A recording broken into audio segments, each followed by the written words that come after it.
and I'll read like maybe the first section of it. And a little bit of background. This is how this takes in something which is very an aspect of Jamaican culture called obia, and obia is basically a religion. It's a folk religion, and it is, some people liken it a little bit to black magic, but it's not that at all. It has elements of Christianity and some African religions all mixed into it and all of that. I will not go into any long treatise as to what obia is, because you really don't need to know that. It doesn't make a difference to how you understand the piece. John kept having the same nightmares, night after night, like some cliched train ride novel. In his dreams, he would be standing in his kitchen peeling carrots to put into the oxtail on the stove.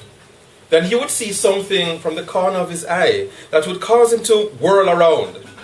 But when he did, there was nothing there. Moments later, it would happen again.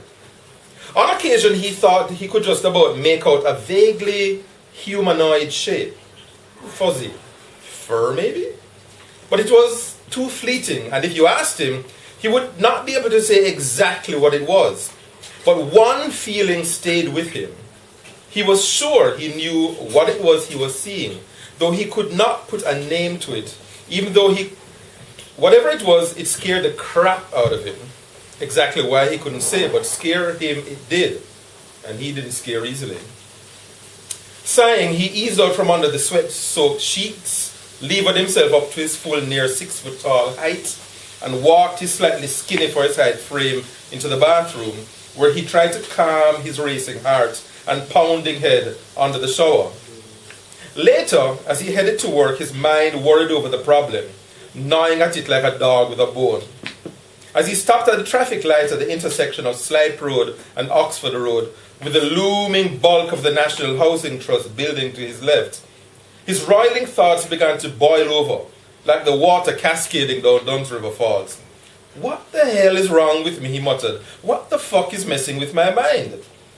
He didn't realize he had spoken aloud until the dread in the car next to his shouted over some Vibes Cartel tune playing on the car stereo, "Brethren, if you go on straight same way, you soon reach Bellevue." He was referring to Jamaica's only hospital dedicated to the treatment of the mentally ill. John could only smile. "It's all right, man," he shouted back. "Me nah mad," adding silently, "at least not yet." As it happened, John worked at the head office of Grace Kennedy Limited, one of Jamaica's largest trading conglomerates. The Grace building was located on Harbour Street, not too far from the psychiatric institution's sprawling compound on Windward Road. As he crawled past tasty patties in the slow-moving morning Kingston rush hour traffic, the front windows of his Hyundai Sonata turned down, allowing the raucous cries of higglers, street vendors, the honks of minibuses, and the general clamour of a typical weekday morning in the heart of Jamaica's major metropolis to wash over him. John mused wryly that maybe he should stop by the hospital on his way to work. Maybe I really should stop and have Dr. Irons or one of the other psychiatrists give me a psych evaluation, he ruminated.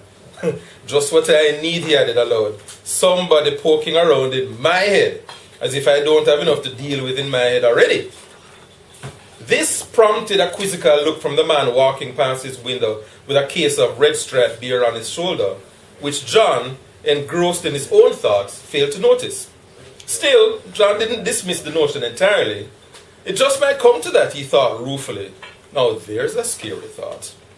He pushed the nightmares out of his mind, not without some effort, as he began to mentally prepare for the day, which turned out to be even busier than he had anticipated, with meetings, client visits, and whatnot.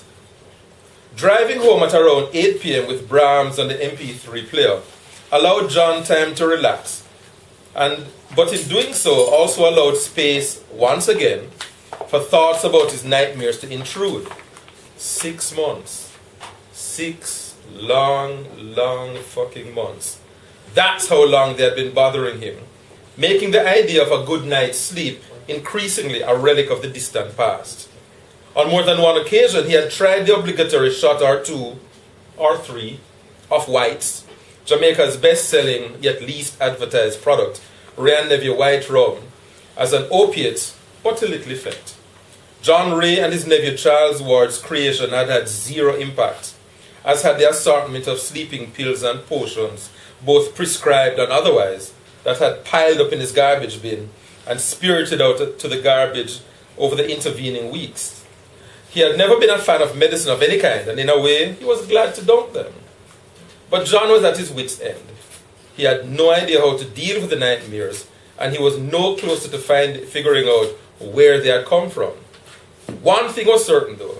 Something had to be done. He simply could not carry on like this.